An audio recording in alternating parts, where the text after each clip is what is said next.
With all that I have lost, if I move, this is the smallest thing.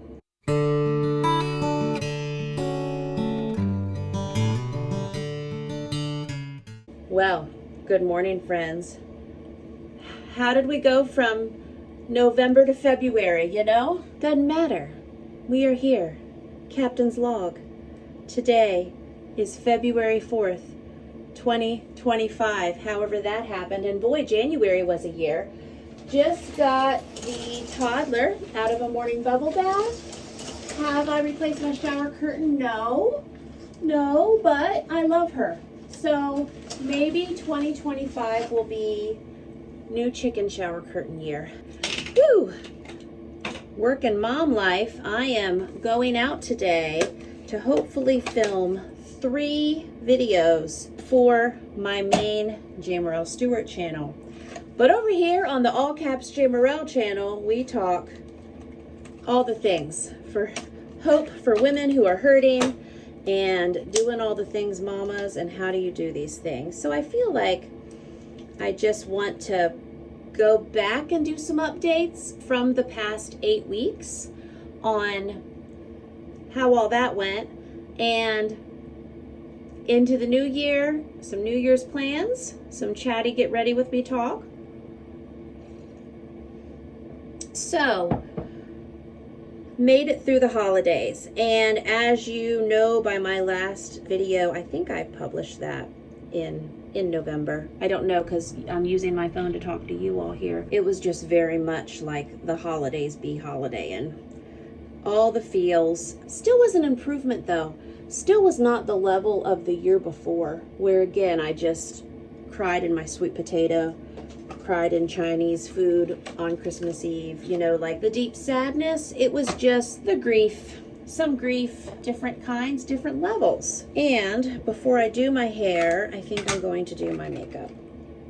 Also, I got back, and I do have a video update on my main channel about this. I got back lab work yesterday. That was just fantastic. So there's an update. This summer, I got super scary, like high inflammation, high fasting glucose, high boo bad everything. And I got blood work, which of course blood work is a snapshot of that day, but also some things are, well, what's been going on in my body for several months at a time. And that also tells me, even though healing is lumpy and bumpy and not linear and all of that, overall, I feel a good bit of peace and I feel a good bit of calm. And that, I welcome that. That's nice. And I'm not an eyebrow expert. The lady that does my hair color every month, I'll have her do my eyebrows. But I just try to revisit them. Good health update. Holidays, we did it. Relied a lot on Costco. And of course, since I am and have been for over a decade a mega food content creator, I know business-wise things would go much better for me financially if I could just do all my freezer meals and all my canning and all my food preservation and all of those things that really have gone well for me. But because of the different aspects I juggle in life, things don't always go that way. And you know what else? It would also go really nice for me as a single mom of 57, haha, but single mom running a household of 10.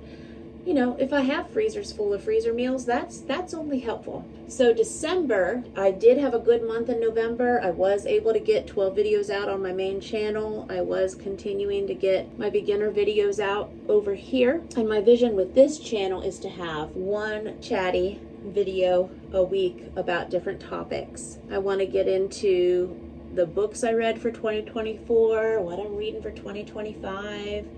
We might stumble into some of that this morning while I get ready. So in December, since I had a good November, in December, I finished out my updates for my YouTuber Extraordinaire course, which, I mean, my goodness. If anyone is a type A, micromanaged, get everything done in the timelines they think kind of person, I would just drive them nuts. But I'm managing a few things, as women do. Things don't always go my way.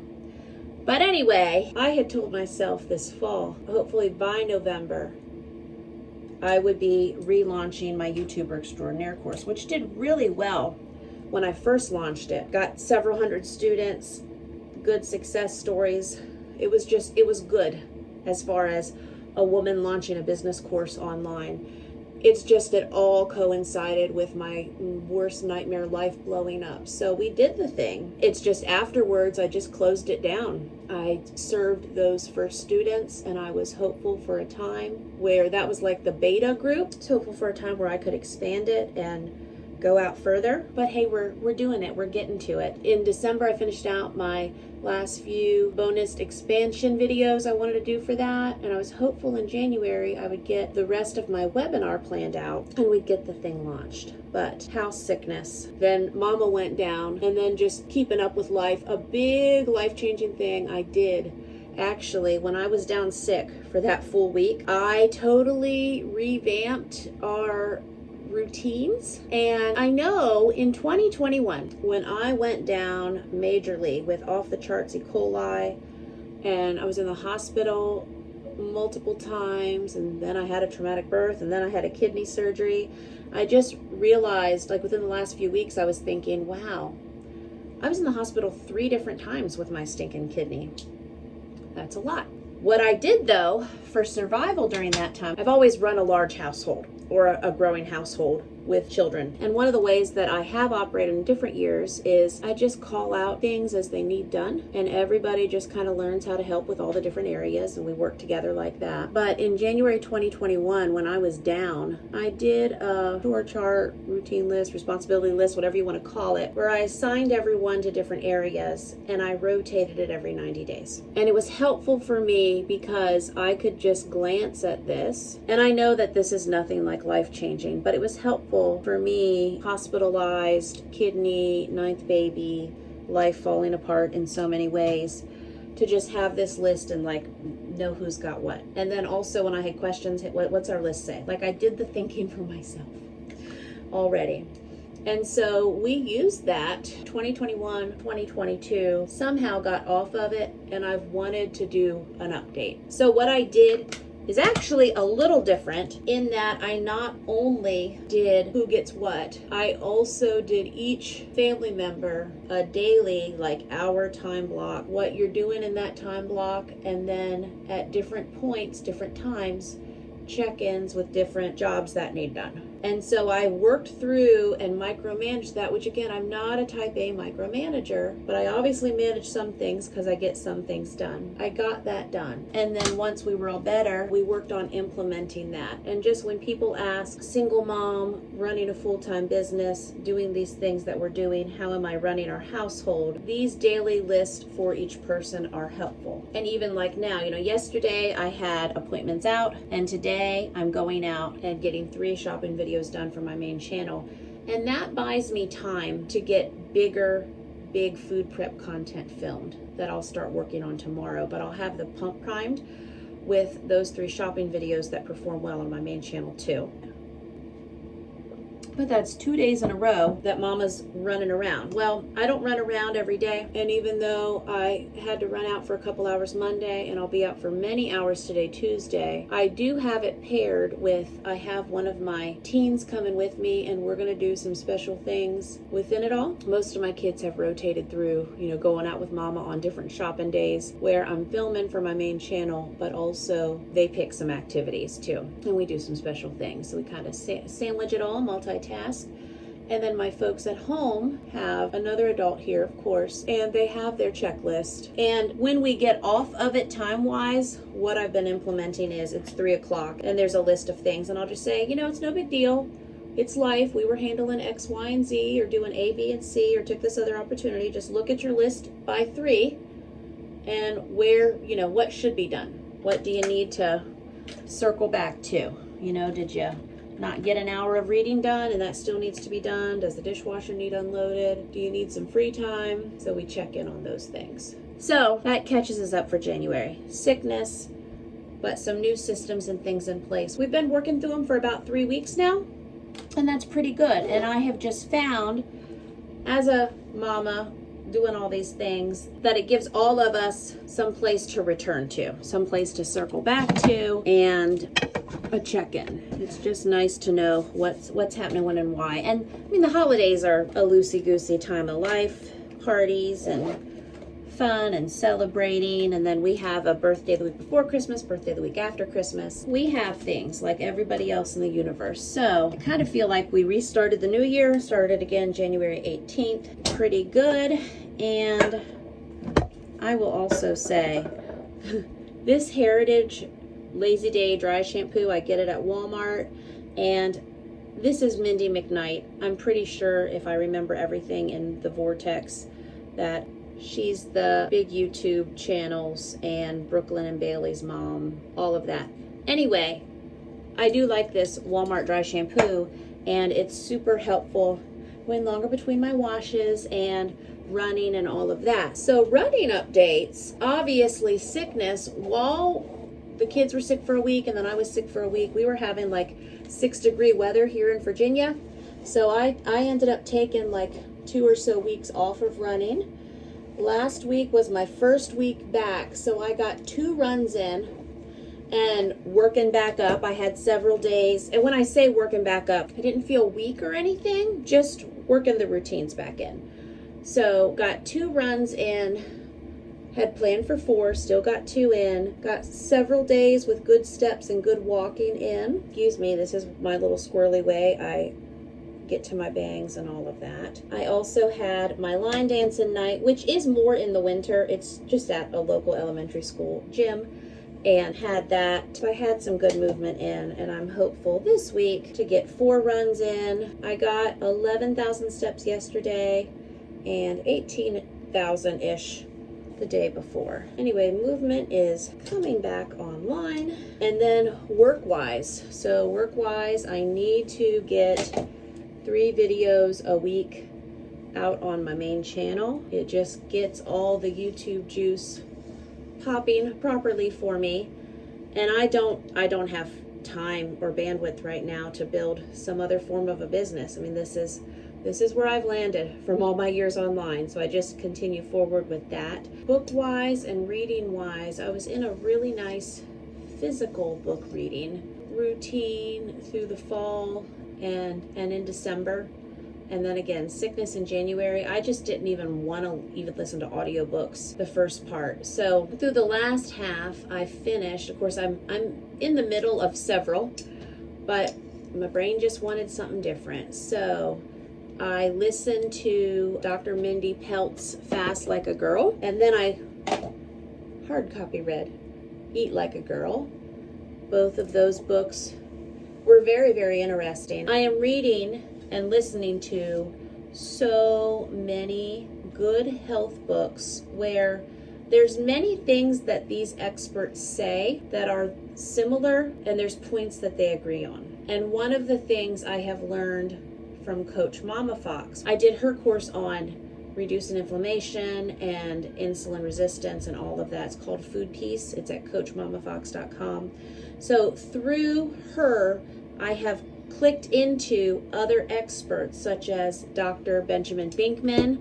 I'm listening through his book right now, Why We Get Sick.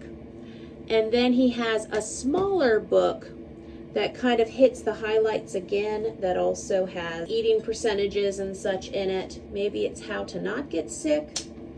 But if you look up, if you're interested, Dr. Benjamin Binkman, he's got an informative Instagram, and it's all about insulin. And the smaller version is all about the mechanics of insulin resistance and reversing being a pre-diabetic and even type 2 diabetes. Your mileage may vary, but it's very interesting. And the Why We Get Sick book that I'm listening to now is so much science on insulin and what it does in our body for many different conditions. So that's the kind of stuff I'm doing with my free time. I really need to get some good fiction going, but I am doing fiction with my kids, so I'm getting it there. So other work updates is I'm just trying for 2025 to lean into and embrace the things and stay steady with the things that have always worked well for me. So for 2025, work-wise, which I mean, again, I have for well over a decade provided for my large and growing household, as I used to say, 100% online, and 2025 is no different. It's just life dynamics and what I thought life would look like going into my 46th year on this earth and all of that. A little different now. So work-wise, handling my emotions and my mental health and all of those things. Like how I say, taking care of me, because no one else is going to take care of me. No one else is going to make sure I eat well for my body. No one's going to make sure I get sunshine when I can, or drink my water, or, you know, go on my walks, or go for my runs, or go to my school gym line dancing with folks ages 7 through 77, you know, all that stuff. And no one's going to make sure I sit down in my mama chair and put my feet up and read for 30 to 45 minutes and just do those kind of tasks that take care of my one life. That being said, working and running my online business is a huge daily priority. And so again, main channel, I'm just going with what works. I have a focus of 3 things I'm circling back to this year, which is freezer meals, canning, and sourdough. Freezer meals, canning, and sourdough. If I see something shiny, I'm just gonna get freezer meals, canning, and sourdough. Just, it's great for my household, and it's content I have done and I can consistently do. And if at the end of 2025, I look back and I have consistently done freezer meals, canning, and sourdough, it'll be a good year for me. And the next big thing I need to accomplish is getting YouTuber Extraordinaire back out. It's just to the point where I have to finish planning my webinar so we can get the slides that go along with that, so that when I'm doing it live, we have slides that line up on the screen so that when folks sign up for the free webinar, they have something to look at besides me in my kitchen. They're talking. And then that's something else I've shared a little bit about on my main channel. I mean, I've got a lot of uncertain things in life, but I have just said realistically, I might move. You know, I might be moving, and people have been concerned about me, you know, losing the kitchen that I designed, and this house we've remodeled and all of that, and how it's perfect for a large family. But the thing is, with all that I have lost, if I move, this is the smallest thing, and it's okay. I have cooked in so many different kitchens. You have been with me, I think, in 4 of them. Farmhouse, Forest House, the baby kitchen here, and then the Mega Mama kitchen. And of course, we've done a lot of traveling. We've cooked in a lot of Airbnb and Verbo kitchens. It'll be okay. And if I start again in a different kitchen, whew, nice bang. Should I leave them like that? Haha. If I start again in a different kitchen, we'll do it all there. We'll do it all there. It'll be okay. And I do say that because if it gets to that point, my videos will be cleaning, we'll be organizing, we'll be a house hunting, live out our Jamerrill house hunters. And I don't know that I'll flip right into another property, or if I will flip into a temporary rental, or if I'll flip into like an Airbnb. All of those things, when I get thinking about them, that's just when I start feeling overwhelmed, and I'm not there yet, and I don't have all that data. So I can't let the anxiety and the unknowns with that win. And I am a grown woman, I think, by now. I think I've earned my grown woman badge. I have bought 4 houses in my lifetime. The last 2 have been 100% on my self-employment income. I will buy my 5th house, and it'll be in my same general area. But that's another adventure I may have in 2025, which again, I have to breathe in and breathe out and be gentle with my self-care. But I say that because that is something you all would see. You would see my move, however it looks, however it lands, because I'd be cooking in a kitchen somewhere. And I just have to take care of myself in the process. So I think we would have some big donation days, and I would probably also get a dumpster delivered, because I have things like my old broken couches that I can't haul away. They've been out in the rain. So anyway, we've got broken toys. I just think a dumpster to fill what we can't donate is probably called for. And again, I want to do, like, I know I already started talking to you about books I want to do a sit-down video with my hard copy books for 2024. Some of them will be controversial to you. Some of them won't be. Who knows? You don't always know what's controversial or not. I like reading people's stories, and even if not everybody's story matches, I think it's important that we know the stories of other people. And I think we shouldn't be scared to read other people's stories and hear their experiences. That's what I have coming up. I also have my weight loss story video that you all requested, start to finish and where I am now. And I have it 3/4 of the way recorded, but I didn't do the where I am now, which I'd like to drill down more in that. So thanks for coming to my coffee chat. We will do this again soon. Might be in this same bathroom, but again, no. We're gonna try to do a time where I'm sitting in my chair and I have books. And we're going to have a fairly decent book discussion. That's something to look forward to. And again, the weight loss video coming up, we can do that as well. If you have book questions for me, if you have things you would like for me to cover in my weight loss video, or any other questions, let me know other types of chatty videos you would like. I wanted to update y'all that I'm feeling pretty good. We're doing the things. We're doing 2025. Spring is right around the corner, and I'm proud of us.